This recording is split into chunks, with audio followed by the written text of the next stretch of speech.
स्वरकथा channel के सभी श्रोताओं को संतोष कुमार शर्मा का बहुत बहुत नमस्कार। आज हम एक ऐसे राज्य की चर्चा करेंगे जो जाना जाता है अपनी पार्टियों के लिए, जो जाना जाता है अपने उत्साह के लिए, संगीत के लिए, नृत्य के लिए, और जहां हर भारत का पर्यटक जाना चाहता। आप लोगों ने ठीक पहचाना, ये राज्य है गोवा। गोवा भारत के दक्षिण पश्चिमी तट पर कोंकण क्षेत्र के भीतर स्थित एक राज्य, जो भौगोलिक रूप से पश्चिमी घाटों द्वारा दक्कन के उच्च भूमि से अलग है। यह उत्तर में महाराष्ट्र और पूर्व और दक्षिण में कर्नाटक राज्यों से घिरा है। अरब सागर इसकी पश्चिमी तटरेखा बनाता है। यह क्षेत्रफल के हिसाब से भारत का सबसे छोटा और जनसंख्या के हिसाब से चौथा सबसे छोटा राज्य है। पंजिम इसकी राजधानी है। भारतवर्ष में इसका विलय दिसंबर 1961 में हुआ। इससे पहले यहाँ पे पुर्तगालियों का शासन। गोवा अपने सफेद रेत वाले समुद्र तटों, सक्रिय नाइट लाइफ, धार्मिक स्थलों और यूनेस्को की विश्व धरोहर सूचीबद्ध वास्तुकला के कारण हर साल अंतर्राष्ट्रीय और घरेलू दोनों प्रकार के टूरिस्टों को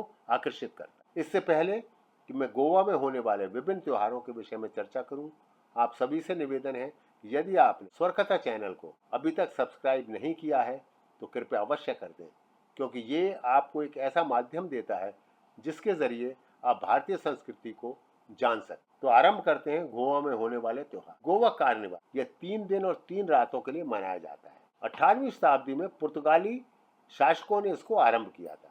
यह त्योहार वर्ष का वह समय होता है जब प्रसिद्ध राजा मोमो त्योहार और कार्यक्रमों के संचालन का कार्यभार संभालते हैं।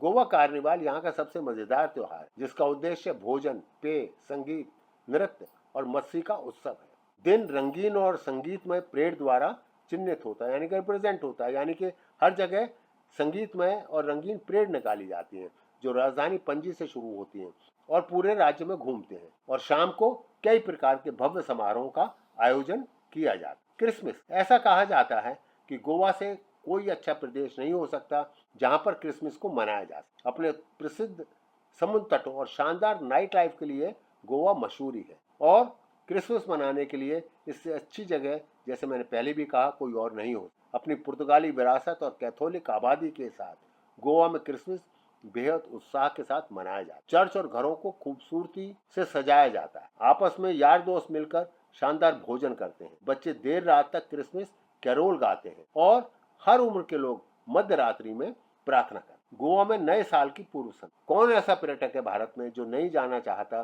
गोवा में नए साल का जश्न मनाने के लिए? अपने भव्य नव वर्ष समारोह के लिए गोवा जाना जाता है।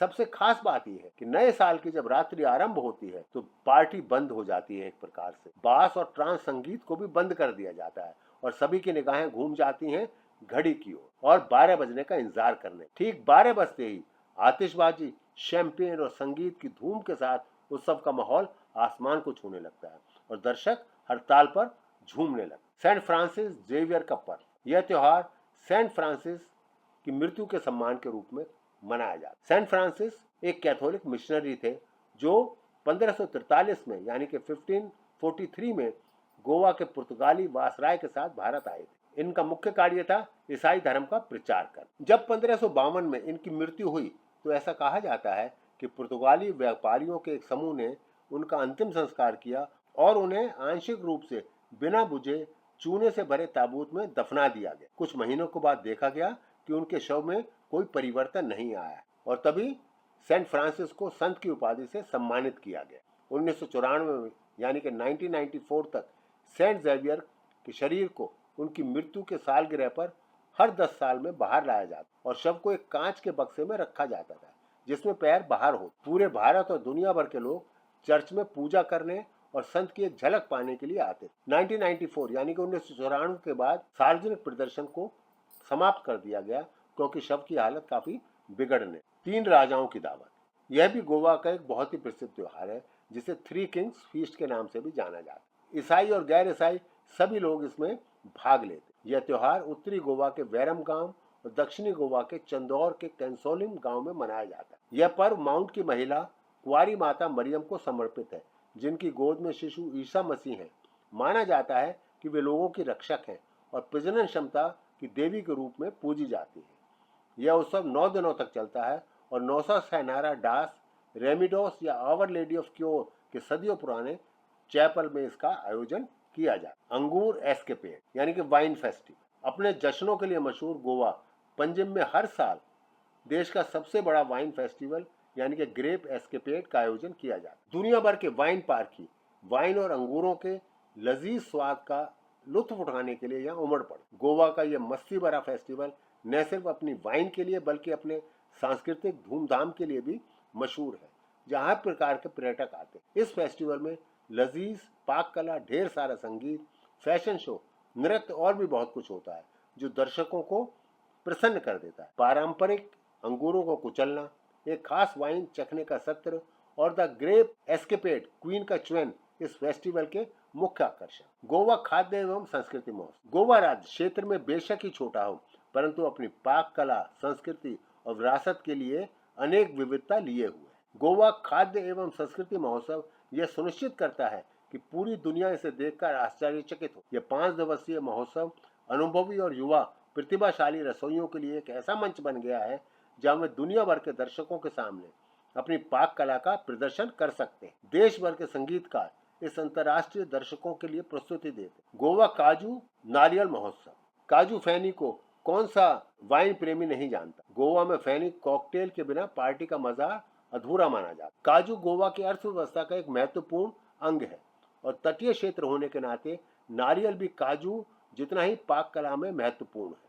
काजू स्टैंपिंग, नारियल तोड़ने और सबसे अनोखे फैनी कॉकटेल का स्वाद लेने के लिए लोग दूर दूर तक यहाँ आते हैं। साओ जोआओ महोत्सव। साओ जोआओ महोत्सव कैथोलिक समुदाय का एक प्रसिद्ध त्योहार है। मानसून के मौसम की शुरुआत में आयोजित यह पर्व सेंट जॉन द बैप्टिस्ट, जिन्होंने जॉर्डन नदी में यीशु को बैप्टाइज किया था, के सम्मान में मनाया जाता है। एक किंवदंती के अनुसार जब मदर मैरी ने अपनी बहन एलिजाबेथ को यीशु की उम्मीद की खबर दी, सेंट जॉन द बैप्टिस्ट ने अपनी माँ के गर्भ में छलांग लगाई, जो गर्भवती भी थी। तब से इस त्योहार को प्रजनन क्षमता के त्योहार के रूप में भी मनाया जाता। समारोह की शुरुआत जॉन द बैप्टिस्ट चर्च में एक आयोजित प्राथमिक सभा से की जाती है। इसके बाद युवक कुओं और झरनों में कूद पड़ते। पुरुष और खासकर युवा लड़के घर घर जाकर फल और शराब मांगते हैं। इस दिन का एक और आकर्षण लोगों को संग गोड़ पर परेड करते और मंडो गाते हुए भी देखा जा सकता है। शिम्मो हिंदू समुदाय का एक प्रसिद्ध त्योहार, यह हर साल मार्च के आसपास मनाया जाता है। इस त्योहार के 2 रूप हैं, दक्तो शिम्मो और वाहडलो शिम्मो। दक्तो या छोटा शिम्मो किसानों, मजदूर वर्ग और ग्रामीण लोगों से संबंधित। वाहडो या बड़ा शिम्मो हर वर्ग और पेशे के लोगों द्वारा बहुत बड़े पैमाने पर मनाया जाता है। ऐसा माना जाता है कि बसंत के मौसम का स्वागत करते हुए इस त्योहार की शुरुआत उन योद्धाओं की, यानी कि उन लड़ाकों की घर वापसी का सम्मान करने के लिए की गई थी, जिन्होंने आक्रमणकारियों से लड़ने के लिए अपने घर और परिवारों को छोड़ दिया। यह उत्सव एक पखवाड़े तक चलता है और प्रत्येक दिन एक अलग क्षेत्र को समर्पित होता है। लोग कलाकारों द्वारा लाई गई थाली में पैसे डालते हैं और उसके जवाब में कलाकार देने वाले की भलाई की कामना करते हैं। वास्को सप्ताह। वास्को श्रावण के पवित्र महीने के दौरान वास्को सप्ताह के 100 साल पुराने त्योहार के उत्सव में डूब जाते। त्योहार की एक बहुत दिलचस्प कहानी, और कहानी ऐसी है कि 1896 में यानी कि 1896 में जब वास्को में फैली महामारी के कारण लोग मरने लगे थे, तो स्थानीय लोगों ने मदद के लिए भगवान शिव के अवतार भगवान दामोदर की ओर रुख किया, यानी कि उनसे प्रार्थना। एक पवित्र नारियल जिसे वास्को में पूजा के लिए एक दिव्य प्रतीक के रूप में स्थापित किया गया था, जम्बोलिन के प्रसिद्ध दामोदर मंदिर से लाया गया। महामारी कम हो गई और उनकी भक्ति ने फल दी। भगवान दामोदर की मूर्ति स्थापित करने के लिए एक प्रमुख नागरिक के निवास को दान कर दिया। बोंडेरम महोत्सव। यह त्योहार दीवार नामक शांत छोटे से द्वीप पर अगस्त के चौथे शनिवार को मनाया जाता है। इस दौरान यह छोटा द्वीप लोगों, संगीत, नृत्य और दावतों से जीवंत हो उठता। दिलचस्प बात यह है कि बोंडेरम उत्सव के साथ एक अनोखी कहानी भी जुड़ी है। कहते हैं कि कई साल पहले ग्रामीणों ने झंडे लगाकर क्षेत्रों का सीमांकन करने के लिए पुर्तगाली शासन का विरोध किया था। ये सीमांकन इसलिए किया जा रहा था ताकि वहां के निवासी उस स्थान पर कब्जा न कर सके। तब यहाँ के निवासियों ने झंडे गिराकर विरोध किया। तब से यह त्योहार मनाया जाता। गोवा आम महोत्सव। कहा जाता है कि आम प्रेमियों के लिए गोवा का आम महोत्सव में शामिल होना अति आवश्यक। यह महोत्सव गोवा कृषि निदेशालय द्वारा आयोजित किया जाता है। स्थानीय स्तर पर उगाए जाने वाले विभिन्न प्रकार के आम बेचे जाते हैं। इसके साथ ही कई प्रतियोगिताओं का भी आयोजन किया जाता है। आम महोत्सव का उद्देश्य आमों का उत्पादन बढ़ाना, पर्यटन को बढ़ाना और घरेलू आमों को बढ़ावा देना। आम महोत्सव मई में आयोजित किया जाता है। तो ये थे गोवा के प्रसिद्ध त्योहार। आप सभी का बहुत बहुत धन्यवाद।